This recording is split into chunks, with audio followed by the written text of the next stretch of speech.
Pusty Staw, jedno z kilku jezior znajdujących się na wyspie Stogi. Miejsce, które zna każdy mieszkaniec Stogów, a i wielu gdańszczan docenia jego walory i klimat, który panuje wokół niego. Dzień dobry wieczór, jesteś na kanale Stary Ziomek i Morze i zapraszamy do krótkiej opowieści o tym miejscu.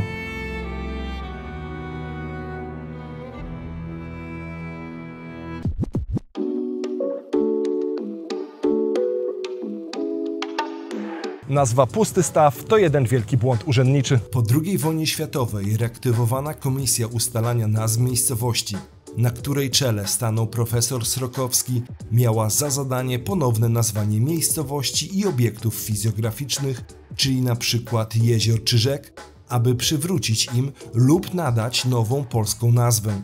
Nasze jezioro zaś do końca wojny nigdy nie miało nazwy w języku polskim. Wcześniej było to Heubuder See, Große See czy Heidensee. Co się jednak wydarzyło, że jezioro zostało nazwane stawem i do tego pustym? Może członkowie komisji byli z Mazur, tam jeziora mają inne gabaryty i dlatego sprowadzili nasz akwen do stawu? Samo określenie staw w stosunku do tego zbiornika jest błędem z punktu widzenia toponomastyki, na co wielokrotnie wskazywali zasłużeni regionaliści i uznani krajoznawcy, między innymi Franciszek Mamuszka czy profesor Jerzy Szukalski. Staw jest z definicji sztucznym zbiornikiem utworzonym przez przegrodzenie groblą strumienia lub potoku.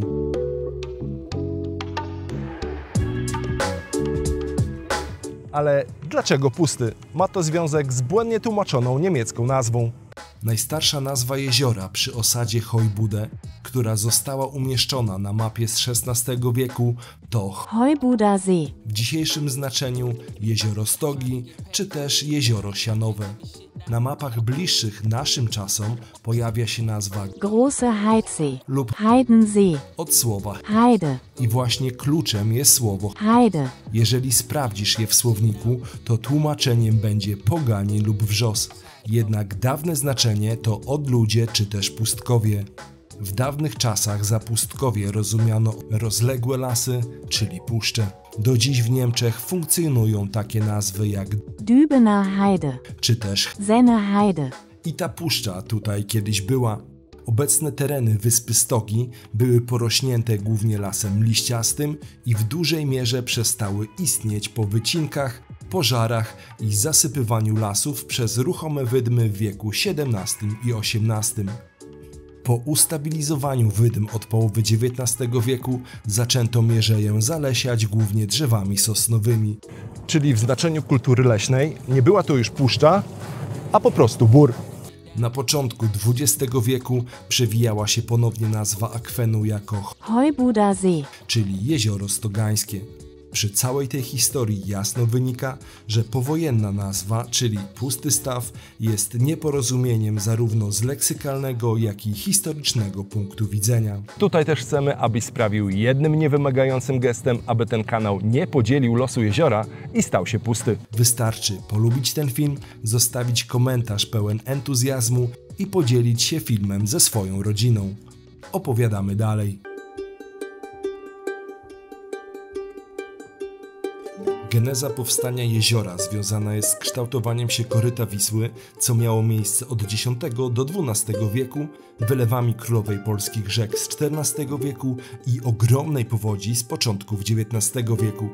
Jego powierzchnia to około 8 hektarów, linia brzegowa 1750 metrów, a maksymalna głębokość to 3,5 metra, a średnia 0,8 metra. Dzisiaj jezioro zasilane jest wyłącznie opadami atmosferycznymi. Przez wiele lat, kiedy działał Pasanil, zasilane było również ściekami z tego miejsca, co sprowadziło na nie małą katastrofę ekologiczną. Jeszcze w latach 90. woda potrafiła sięgać po korzenie pobliskich drzew, jednak ostatnio jest to bardzo rzadko spotykane.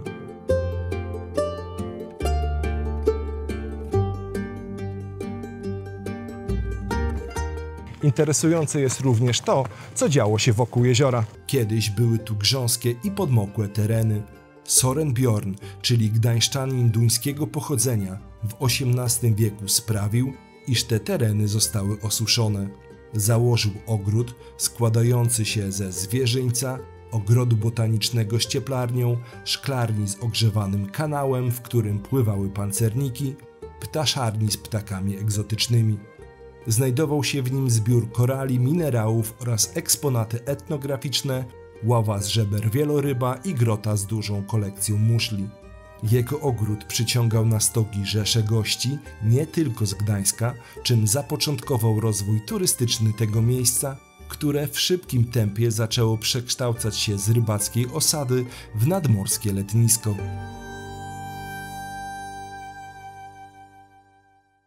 Okolice jeziora to miejsce, gdzie można zobaczyć sporo ptactwa. Co ciekawe, mimo bogatej fauny i flory zbiornika, jezioro nie jest dopuszczone do amatorskiego, rekreacyjnego połowu ryb. Gmina nie ustanowiła obecnie użytkownika w tym zakresie dla wędkarzy. Jest to idealne miejsce na spacery oraz dla rowerzystów, którzy dzielnie dbają o formę. Według miejskich legend znajdują się tu artefakty z II wojny światowej i coś w tych legendach jest. Na początku lat 70. XX wieku usunięto z jeziora 2 pojazdy pancerne, których fragmenty wystawały na powierzchni przy niskim stanie wody od końca wojny. Według potwierdzonych sprzed kilku lat badań spoczywa tu jeszcze działko 88 mm oraz spore ilości innego uzbrojenia.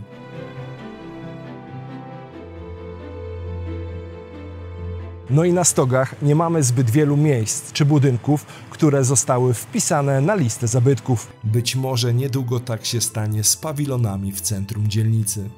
Jednak od 2019 roku decyzją Pomorskiego Wojewódzkiego Konserwatora Zabytków na tej liście jest jezioro Pusty Staw wraz z leśnym parkiem kuracyjnym wokół niego. Jednak czy jest szansa na zmianę do bardziej właściwej nazwy, czyli Jezioro Borowe?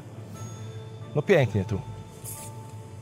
To pytanie zarówno do mieszkańców dzielnicy, radnych i specjalistów krajoznawstwa. Być może ta nazwa jest przeklęta i dlatego potencjał tego jeziora nie jest właściwie wykorzystany.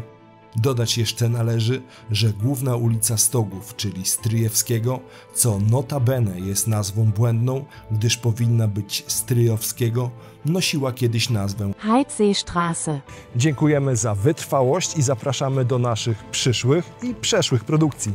Podziękowania dla Rafała Jana Krause za podzielenie się swoją wiedzą w temacie naszego jeziora. Do zobaczenia. Chociaż nie. Osoba, która jako pierwsza zrobi sobie zdjęcie w tym miejscu, co stoję, z tą oto naklejką i wrzuci ją na naszym profilu facebookowym, to trzyma taką oto koszulkę w rozmiarze XL. Do zobaczenia. Oczywiście to miejsce jest gdzieś wokół Pustego Stawu.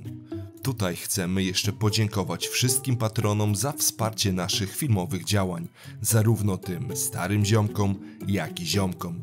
Zapraszamy również inne osoby do dołączenia do szanownego grona patronów lub wsparcia poprzez Buy Coffee. Do zobaczenia wkrótce.